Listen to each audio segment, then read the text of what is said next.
It took 2 years from the time the Mustang was introduced to the time the Camaro finally hit the streets. So here's a simple question for you. What were the folks at Chevrolet thinking?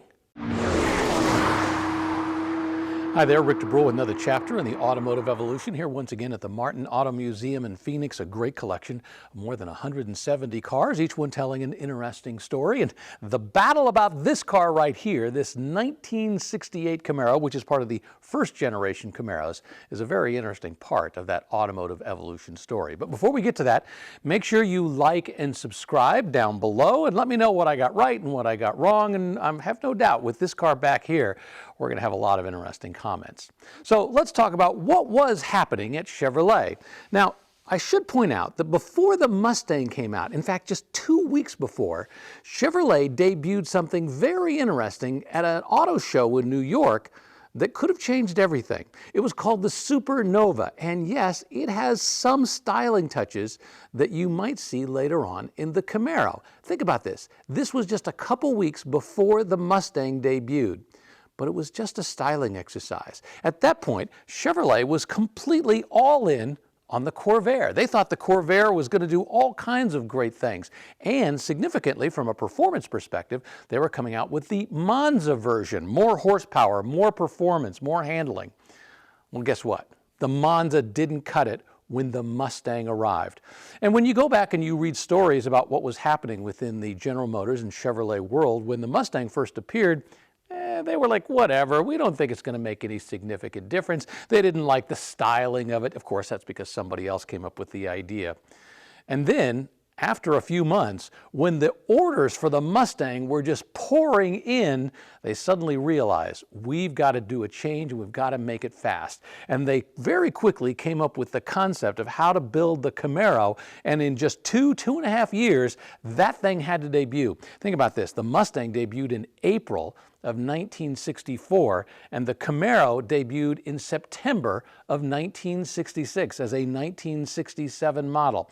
Just 2.5 years to come up with a brand new concept of how they were going to battle the Mustang. And a lot of folks think, quite frankly, they nailed it. In some ways, the Camaro followed the very simple pony car trend, right? A long hood, a short trunk. But it was different underneath, and it was also different in the way they executed the styling of this. Where the Mustang has, well, let's call them very flat sides, this has rounded, kind of curved sides. Another thing that was significant was while the Mustang was coming out with a convertible, a notchback, and a fastback, Camaro decided that they would only come out with 2 versions. This one, the notchback version, if you want to call it that, or the coupe, together with the convertible. They did not have a fastback, although they did experiment with the concept of having a fastback. They also experimented with having something that looked like a station wagon. But the styling was absolutely very different from what you would get from a Mustang.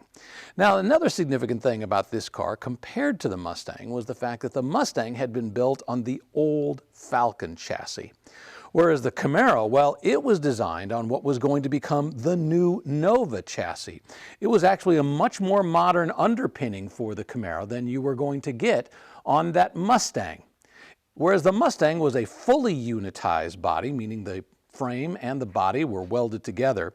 This has a semi-unitized situation, which is where part of it is welded together, but up front, well, they've got a sub-assembly, then that's how the suspension is mounted. Now, to be honest with you, a lot of hot rodders actually love that, the fact that they could put on special suspension, they can modify the suspension. But for its day, it was a simpler, easier way to create a brand new car for 1966.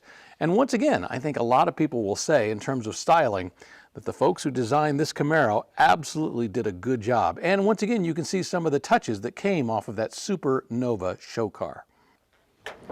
There was no shortage of engine options for the Camaro in 1968, and of course for 1967, the first year as well. A lot of people forget that the base engine in the Camaro was simply a 6-cylinder engine, 230 cubic inches, only 140 horsepower. You actually had an optional 6-cylinder engine you could get that was 250 cubic inches, and that one, I think it cost you like $26, and that gave you 155 horsepower. But if you were more interested in horsepower, you're probably going to go into the V8 world. The base V8, if you were getting the base V8, that was a 327 cubic inch engine, 210 horsepower.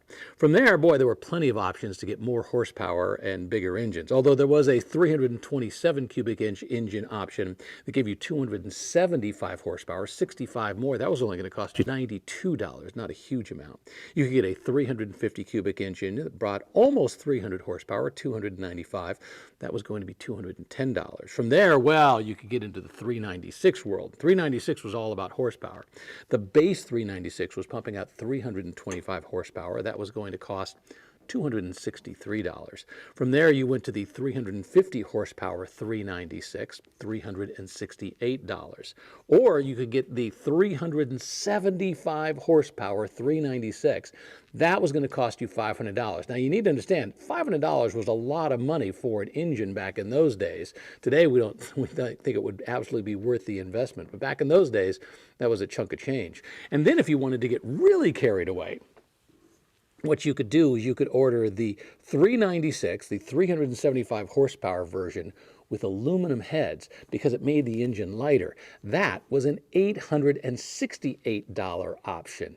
And I think only like 272 of those were sold. So not very many people bought them, but you think about it today, that is what you were really after. And there was one other very important option that they did with this engine, and that was the 302. Now that, of course, has a lot to do with the Z28 package. We'll talk more about that in just a moment. But the 302 was all about going racing in the Trans Am, and the 302 brought out 290 horsepower. Now, it was a $400 option, but you also got other components with it that we'll talk about in a moment dealing with the suspension. So how did they make a 302 when it didn't really fit in with all the rest of the engines? Well, basically what they did was they took their 327 cubic inch engine, they put in a crank from a 283.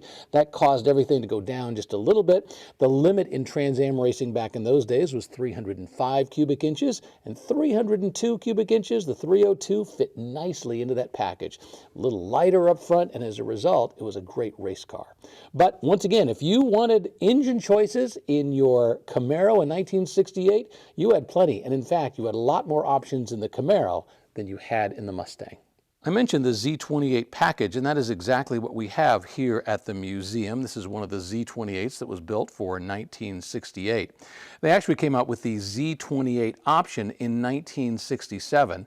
It was all about going racing in the Trans Am because of that 302 cubic inch engine that met the 305 cubic inch standard.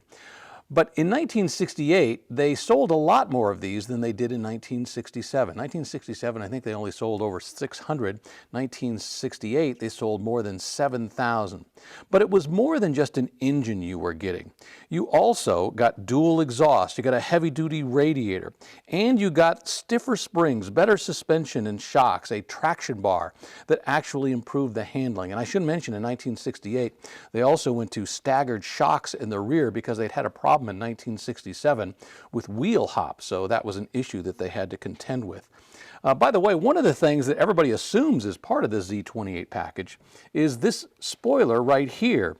This is actually a different option that people would order, and it made sense to have it if you were going to go racing. And they didn't actually call it a spoiler, they called it an auxiliary panel and valance. So that was something extra that you had to buy. If you were buying the Z28 package, you also had to order upgraded brakes as well. So there were some other things that had to go along with it. Now, the idea was to go racing and be successful. In 1967, well, that was the first year of the Z28, and they lost to the Mustangs that year. But in 1968, when this car was on the streets, Roger Penske, together with his driver Mark Donohue, cleaned up with the Trans Am, winning the championship for Chevrolet and the Camaro. So where did they come up with the name Camaro? Well, the pre-production name for this car was the Panther. A lot of the people on the team who were producing this car thought that was going to be the name that was actually going to be used. There's even a kind of an urban legend, maybe it's true, I'm not sure, that the day that this car was announced to the motoring press, not shown to them, but announced, that they didn't make a decision on the name until that actual morning. I'm not sure if that's true or not. So why did they go with Camaro? Well, because it fit in with the other Chevrolet C names, right? You had the Corvair, of course you had the Corvette. You even had the Chevelle and the Chevy 2, so it made sense to have another C name. Where did they get Camaro? Now, another story is that supposedly it sounds a little bit like a French version of the concept of comrade or camaraderie. Not sure how that's really valid or not, but the bottom line is they came up with the word Camaro and they decided that's what they were going to go with. And while a lot of people ridiculed it in the very beginning, some members of the motoring press going, what the heck is a Camaro? It doesn't even mean anything. Today, well, guess what? We're pretty used to the name and we like it. Inside, the Camaro is, shall we say, comfortable enough. I mean, it was really designed to be a driver's car, and I think they pretty much nailed that. Plenty of room for both the driver and the passenger, not so much for the folks in the back seat, and no different than it is today. And of course, one of the significant things about having a back seat was insurance companies were concerned if you had a two-seater, well, it was a sports car, and of course, you were going to be driving crazy. If you had a back seat, well, you might have kids back there, and you would be, well, calmer as you drive. Little did they know what people were going to be doing with these. That's why they eventually started looking at the engines that were going into these cars and not just whether it had a back seat. This particular car here at the museum is a 1968 model. There's some significant and minor changes that happened in 1968. The significant change up here is the fact that they eliminated the vent window. That vent window had been in place for decades and decades. And for this year, they got rid of the vent window and they went to what was called astroventilation. Oh, it was so much better. Well, at least it looked a little bit cleaner, obviously. Inside, they redesigned the center console, and up at the front, if you got these secondary gauges, one of the things that happened was they eliminated the clock option up there. There was no clock you could get like there was the year before. So if you got a clock and you had a tachometer, you got what was called the tick-tock-tack. That's because the clock was in the center of the tachometer. The tick-tock-tack, as we know it today, was a pretty creative idea for coming up with both a clock and a tachometer at the same time. This was going to be the last year that the ignition was going to be up here on the dash, then it would go down here. And of course, you could get an upgraded interior here as well. And this was the first year that they also offered a cloth insert. Remember the houndstooth, that spectacular interior that we've loved for so long? This was the debut of the houndstooth back in 1968. While the Camaro may have been late to the game in the pony car wars, there's no question they absolutely nailed it. I mean, not only did they have a more advanced chassis than they had with the Mustang, they were able to win in the Trans Am. They were able to have the kind of coverage that everybody wanted. Now, having said that, it never outsold the Mustang in the early years. In fact, the Camaro did not outsell the Mustang until 1977, and that was during what we call the Mustang II era, when they had downsized the Mustang. And of course, the Camaro was still the full-size Camaro, so at that point, people began to realize, wait a minute, maybe that's what we'd prefer to have. But if you look back at the Camaro and you think about what they were doing during their first couple years when the Mustang was outselling them like crazy and how they had to scramble to put together a package that would be competitive, I think you have to say they absolutely nailed it, especially when you look at the collector car world today. I mean, the 1967, 68 Camaro, those sell really well, but the 69 Camaro, the next year beyond this, those are some of the most popular collector cars on the planet right now. And of course, that Z28 package on a 1969 Camaro, well, in the auction world, that can bring really, really strong money. But I have to give credit to the folks at Chevrolet in building the Camaro. I think they did a really good job of coming up with a really strong competitor. And while sales were strong for the first 3 years of this car, once again, it wasn't nearly as strong as the Mustang, but it at least made it clear that Chevy wasn't going to sit back and let the Mustang run away with the pony car war.